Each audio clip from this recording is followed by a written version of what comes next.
Hello everyone and welcome to my channel YNR Trends. I hope everyone is having a wonderful day. Before we begin, please hit the subscribe button and give this video a thumbs up. In a shocking turn that left Genoa City trembling beneath the weight of its own secrets, the failed plan against Victor Newman became the explosive catalyst for something far darker, more unhinged, and more catastrophic than anyone ever imagined, because while most villains retreat when their schemes collapse, Matt Clark was not most villains.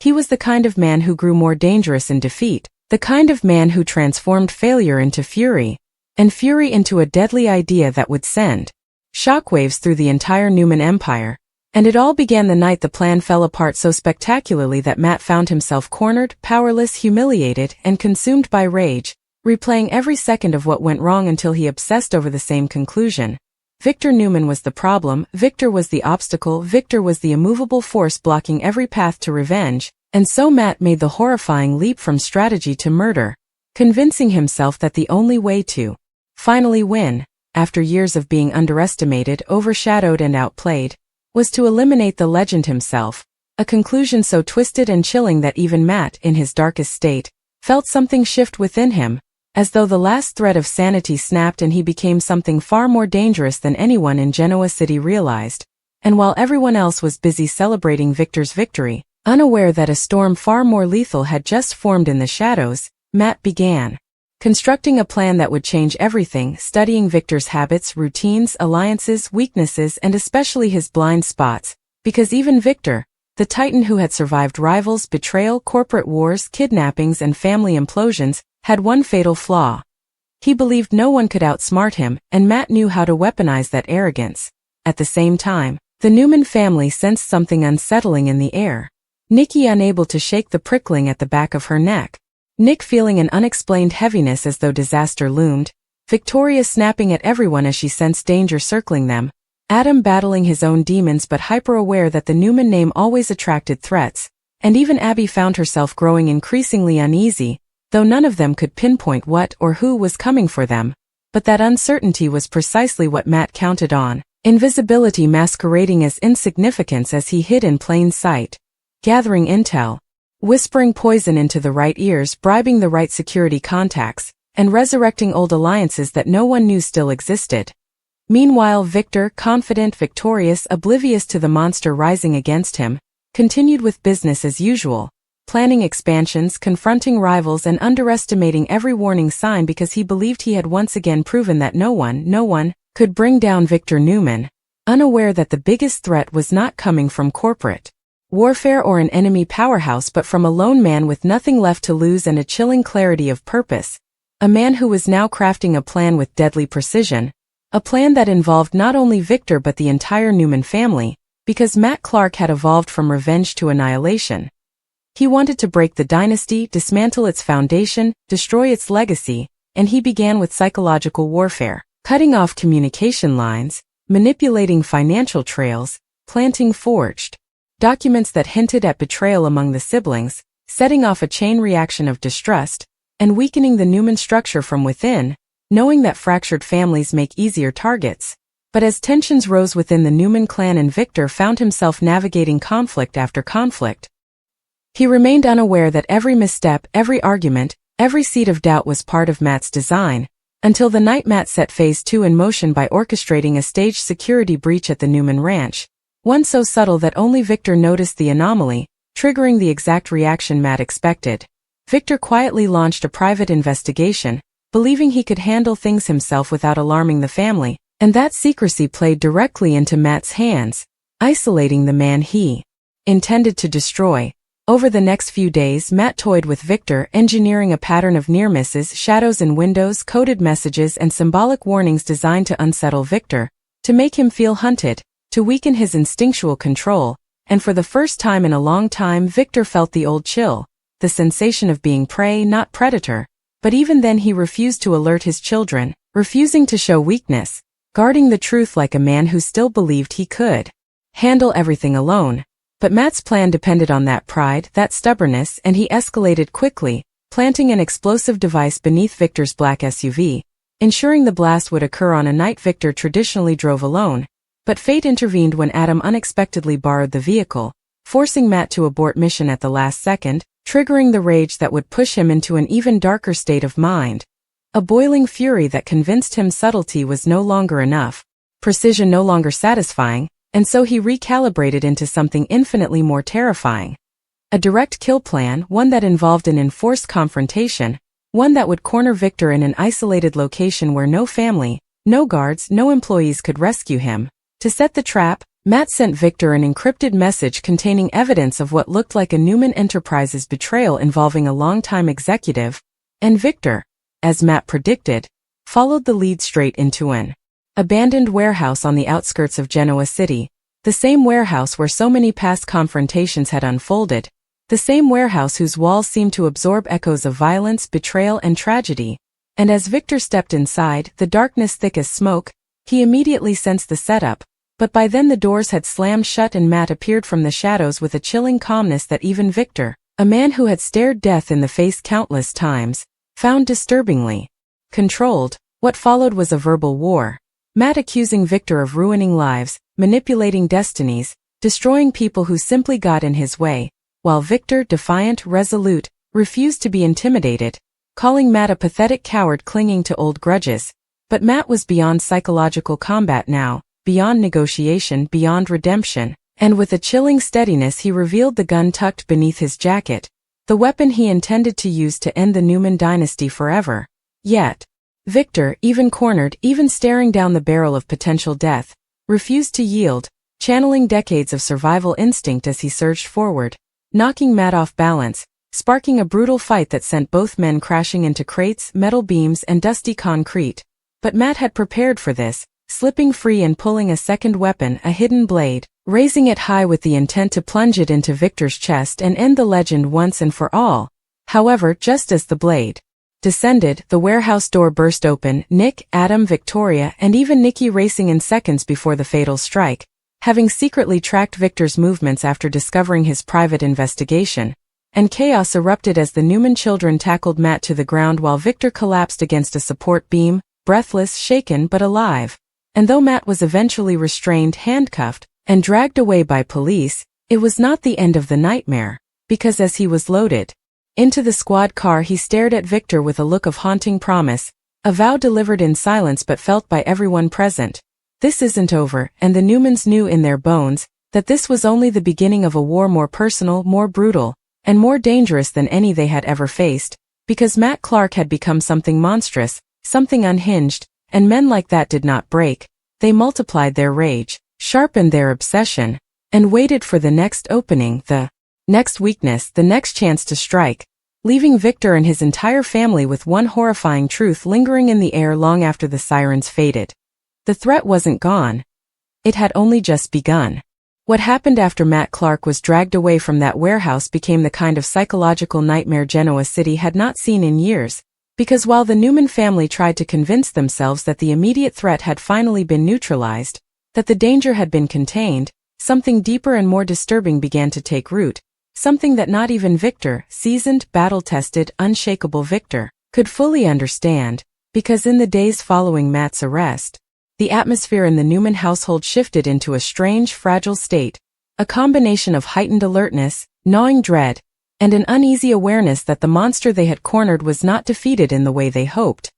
In fact, Matt's capture had only magnified the darkness within him, igniting a venomous obsession that metastasized into something far more dangerous, a level of hatred that transcended personal revenge, and evolved into a broader mission to dismantle the entire Newman dynasty from the inside out. And even behind bars, even surrounded by guards and steel doors, Matt Clark managed to extend his reach, sending silent messages, cryptic threats, and carefully crafted manipulations through channels no one anticipated, using inmates with grudges against Victor, corrupt officers who wanted money, and a network of forgotten allies who had their own twisted history with the Newman Empire, because Matt understood one truth with chilling clarity: Victor's greatest vulnerability was not his business, not his enemies, not even his power, it was his family, and if Matt could fracture the unity that bound them together, if he could infect their loyalty with paranoia and suspicion, he could destroy Victor without ever laying another hand on him. And so the psychological warfare began, subtle at first, with small disruptions that seemed like coincidences.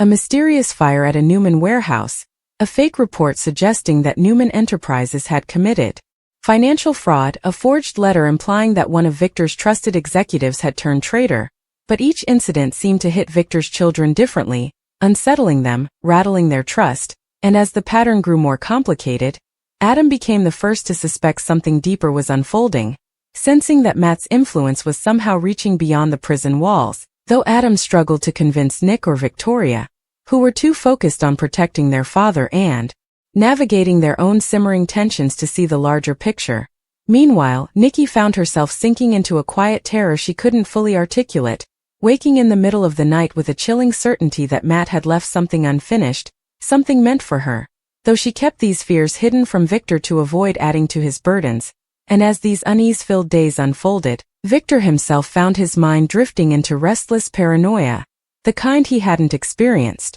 in years, because while he told everyone they were safe, he knew deep down that he had underestimated Matt once before, and he feared that he was doing it again. The turning point arrived the night Victor received a letter in an envelope without a return address, left on the gate of the Newman ranch despite the extensive security perimeter, and when he opened it, the message inside was brief but devastating. "I don't need freedom to destroy you. I only need time." This chilled Victor more deeply than any physical attack ever had, because the handwriting, the tone, the calmness, it all reflected a mind operating with terrifying precision, not the desperation of a man defeated, but the confidence of a man mid-war. And Victor, recognizing the psychological warfare playing out before him, realized he had to respond strategically, gathering his children for a family meeting that quickly devolved into shouting as long-standing rivalries flared, with Adam accusing Victoria of arrogance, Victoria accusing Adam of instability, Nick trying to mediate while barely holding back his own frustrations,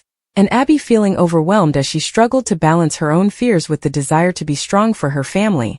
But Victor, raising his voice with rare force, reminded them that Matt wanted exactly this: division, chaos, emotional fractures, and that the only way to survive was to remain united, though privately he feared the unity was already fraying. And he was right, because outside the family circle, Matt had already set phase 3 of his plan into motion, orchestrating a series of escalating psychological attacks that targeted each Newman individually, starting with Victoria, who received a forged business report suggesting that Adam had sabotaged one of her mergers, fueling her suspicion and reigniting old wounds. Then Abby received an anonymous message claiming that Nick had withheld crucial safety information that put her daughter at risk, creating emotional devastation. And worst of all, Adam received a fake transcript suggesting that Victor never fully forgave him for past betrayals and planned to write him out of the Newman structure entirely, sending Adam spiraling into old patterns of self-doubt and resentment. Each message, each lie, each manipulation was crafted by Matt with expert precision, the work of a man who understood the Newman siblings better than they understood themselves. And as these seeds of discord grew roots, so did Matt's confidence, which only intensified when he learned, through a corrupt prison guard, that Victor had personally requested his transfer to a higher security facility, a decision Matt treated not as a threat but as validation, proof that Victor feared him, proof that Victor considered him dangerous, proof that the plan was working. But then came the moment Matt had been waiting for, a vulnerability that arrived not through violence but through emotion, when Nikki collapsed. During a Newman Enterprises event due to stress and fear she had been hiding for weeks, triggering a medical emergency that sent Victor into panic mode and causing an avalanche of guilt among the children, who realized too late that their fighting and stress had escalated Nikki's anxiety into something life-threatening. And as Nikki lay recovering in the hospital, Victor sat at her bedside, silently raging at the man who had caused this, his fury building into something volcanic, something primal, because Nikki was his heart, his anchor, and Matt's assault on her, even indirectly, was the line Victor could not allow anyone to cross. Meanwhile, Matt received a photo inside the prison slipped into his cell during the night, an image of Nikki being rushed into the hospital, and he smiled, not a smile of joy but of victory, because to him this was confirmation that emotional devastation was even more effective than physical violence. But Matt wasn't finished, far from it, and what he planned next was not another psychological strike but a strategic escape, leveraging the corruption within the prison system to orchestrate a carefully timed breakout that involved bribed officers, staged fights, and a smuggled uniform that allowed him to slip out during a shift change, disappearing into the night with terrifying ease. the news of Matt's escape hit Genoa City like an explosion, sending shockwaves through the Newman family as security was increased around the ranch. Guards were posted outside the hospital, and Victor found himself consumed with a singular purpose: protect his family at any cost and finish what started in the warehouse before Matt could land the fatal blow. But Matt, now free and unbound, moved through the shadows of Genoa City like a phantom, studying the Newman family from hidden vantage points, watching them unravel, feeding off their fear, and waiting for the perfect opportunity to strike physically this time, because psychological warfare had softened them. But now he wanted the finale, the moment he believed destiny owed him, the moment Victor Newman finally fell. And so he crafted a new plan, one that involved staging a kidnapping that would force Victor into a trap far more elaborate, dangerous, and decisive than the warehouse confrontation had been. His target wasn't Victor directly. No, Matt had realized that hurting Victor's family was a much more effective trigger, and after observing patterns, weaknesses, and schedules, he chose the person whose capture would break Victor completely: Nikki. But before Matt could execute the kidnapping, an unexpected twist threw him off balance. Adam, following his instincts, spotted Matt lurking near a coffee shop late at night and immediately alerted Victor, who rushed to the location only to find Matt gone, leaving behind nothing but footprints in the snow. But the encounter was enough to shake Matt's confidence slightly, forcing him to reevaluate the timing, the exposure, and the risks. Unfortunately for the Newmans, the delay did not mean safety. It meant escalation, because Matt, in his frustration, decided to strike in a more brutal, chaotic way, triggering a coordinated attack on Newman Tower's electrical system, plunging the entire skyscraper into darkness during business hours, trapping employees and causing panic throughout the building. And within the chaos, Matt moved undetected through emergency stairwells, hoping to reach Victor, who had been in a top-floor meeting at the time. But fate intervened again when the Newmans, Adam, Nick, and Victoria, arrived at the tower to rescue their father, resulting in a confrontation in the dimly lit stairwell that quickly spiraled into a violent struggle, with Matt using the darkness to his advantage, landing blow after blow, using metal pipes, fists, and the environment to overwhelm them. Victor, refusing to let his children be harmed, threw himself into the fight, and for several terrifying minutes the stairwell echoed with the sounds of grunts, shouts, metal clashing, and the thud of bodies slamming against concrete. A brutal, desperate clash between survival and vengeance. And just when Matt gained the upper hand, just when he pinned Victor against the wall with a makeshift weapon raised for the kill, building security burst into the stairwell with flashlights and weapons, forcing Matt to retreat into the shadows and disappear once again, leaving behind a Newman family bruised, shaken, and terrified of what would come next. Afterward, as paramedics treated injuries and police examined the stairwell, Victor stood silently, clutching the railing, trying to hide the tremor in his hands, because for the first time in decades, he had felt death brushing against him, not symbolically but physically, and that sensation ignited something inside him, something colder than rage, something sharper than anger, resolve. Meanwhile, Matt, hiding in an abandoned cabin outside Genoa City, treated his wounds, fueled by fury and adrenaline, convinced now more than ever that fate was pushing him toward the inevitable final showdown. The moment when he would accomplish what no rival, no corporation, no enemy had ever achieved, ending Victor Newman. But what Matt didn't anticipate, what he couldn't predict, was the growing unity forming among the Newmans despite their pain, fear, and conflicting emotions, because sometimes near-death experiences don't break families. They forge them into something stronger, and the Newmans, though shaken, were beginning to unite in purpose, ready to face the storm Matt represented, ready to protect each other at any cost, and ready to end the nightmare once and for all. But even as the Newmans rallied and strengthened their defenses, Matt Clark was already evolving his strategy, adapting with ruthless precision to the obstacles standing between him and Victor Newman's downfall, because he understood now that brute force alone wouldn't achieve the ultimate victory. He needed leverage, shock, and emotional devastation powerful enough to fracture the Newmans permanently, and that required a new angle, one more insidious than anything he had attempted so far. So, while Victor secretly coordinated with private security specialists and analysts to track Matt's movements, Matt focused on something else entirely. The one Newman who was emotionally vulnerable enough to be manipulated, isolated enough to be targeted, and significant enough to hurt the entire family with a single blow: Faith. The moment Matt chose her as his next target, the psychological game mutated into something far darker. because Faith represented innocence, the last piece of the Newman family untouched by the ugliness of the current war, and Matt convinced himself that breaking the youngest Newman emotionally or physically would send Victor into a downward spiral from which he could never recover. And so Matt began tracking Faith's movements, watching her from parking garages, shadowed corners, and the edges of campus life, studying her routines, friendships, vulnerabilities, the times she was alone, the paths she took without thinking, and the moments she dropped her guard. He also monitored the news of Nikki's recovery, sensing that the family was distracted and more emotionally scattered than ever, which created a perfect storm for the next phase of his plan. Meanwhile, Victor remained unaware that Matt had shifted his focus toward Faith, because the security updates he received each morning emphasized protecting the ranch, the tower, and the adult Newmans, never imagining Matt would stoop to targeting Victor's grandchild. Though Nikki sensed something wrong and pressed Victor to expand protection, but he reassured her that Matt Clark is finished, unaware of how dangerously wrong that assumption was. Faith, for her part, sensed the tension in her family but tried to live normally, believing her father and grandfather had everything under control, until the night everything shifted, the night she left Crimson Lights after closing up and walked to her car alone, humming softly, unaware that Matt was already there, hidden behind a nearby dumpster, waiting for the exact second the streetlight flickered and left her in partial darkness. But Matt didn't strike. No, he was too calculated for impulsive attacks,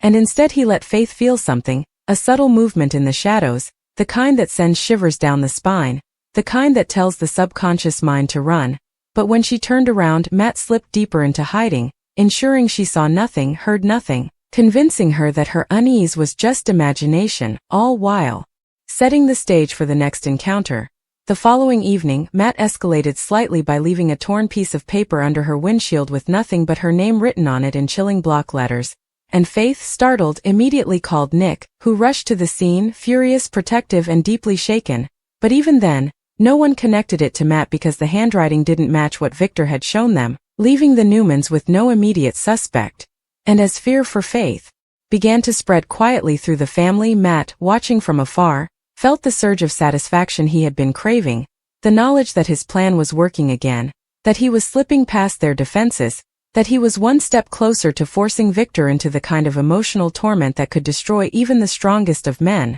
But the one thing Matt underestimated, yet again, was the instinctive, near-animal protectiveness of the Newmans once they realized the threat was aimed at someone innocent. And Victor, upon hearing the full story from Nick, felt something inside him snap, something ancient and primal, the part of him that would burn down the world before allowing anyone to harm his blood.